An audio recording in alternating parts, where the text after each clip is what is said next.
express our organization's support for Senate Bill 126.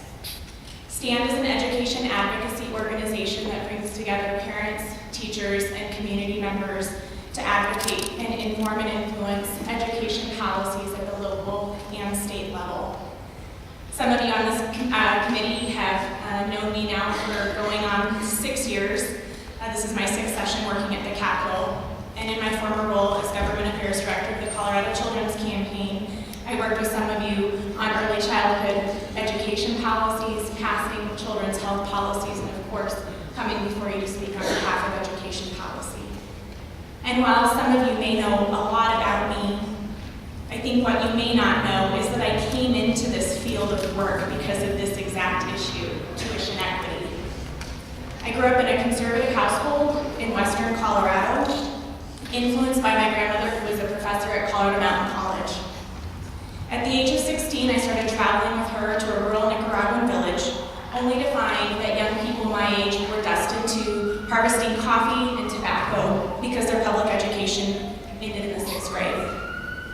While I was living in that community, I met 3 young people who were going to high school in a neighboring town, walking 17 kilometers daily to and from school, spending the night with friends when possible to avoid making the trip. Their determination to learn, despite the odds, inspired me upon my return to the United States to raise money and build a high school so bright kids like this would have a better future. I later went on to manage that school for 2 years after completing college. When I moved back home, I first went to work for an immigrant advocacy organization helping eligible people apply for legal status, and then went to work at Glenwood Springs High School, my alma mater, as program director of a school-based family resource center. And it was there that I realized that some of the same educational inequalities that I saw in third world Nicaragua were playing out in my hometown. I was there to help keep kids in school, but once they realized that college would never be an option, at times it felt like my job had become irrelevant. In my 3 years in the district, I worked hard to counsel kids to stay in school. I told them, prepare yourselves, because you never know when this will change. I told them to be prepared because their time would come. I counseled dozens of students to stay in school, do their best, and even help some of them to get into college, and a few of them are in school today, taking one class at a time because that's what their families can afford. So I moved to Denver with law school in mind, thinking that policy was a way to solve this problem, but instead went to work for the Colorado Children's Campaign. And at the campaign, I watched this issue come and go several times before the legislature, and now here I am, another organization, Stand for Children, and here we are again. Having watched this debate, I'm familiar with many of your concerns. Yes, they're undocumented, but as we've heard, many of these students have been here since a very young age, and leaving, unfortunately, isn't an option.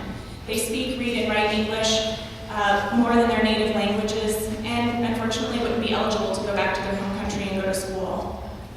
Their loyalty is to the United States, it's to Colorado, and it's to the communities that they live in. They're undocumented, but they're in your community and mine.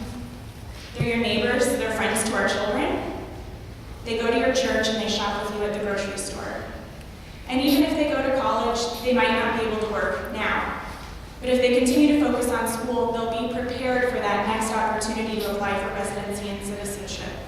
It's much better to have a growing pool of highly qualified individuals prepared to contribute to our society instead of condemning them to a life of poverty that will leave many of them dependent on the system. The bottom line is we need these students prepared to work with us.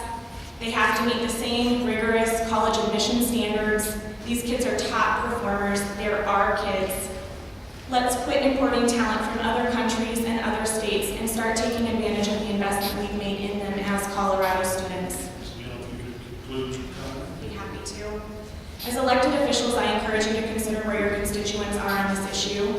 I know some of you sit in districts where party margins are small, and the census data indicates that there's a growing Latino population in our state. That means voters, including people like me, are closely watching this debate on the cusp of a significant election year. And I happen to know many conservatives, including my father, who think it's finally time to pass this policy regardless of party.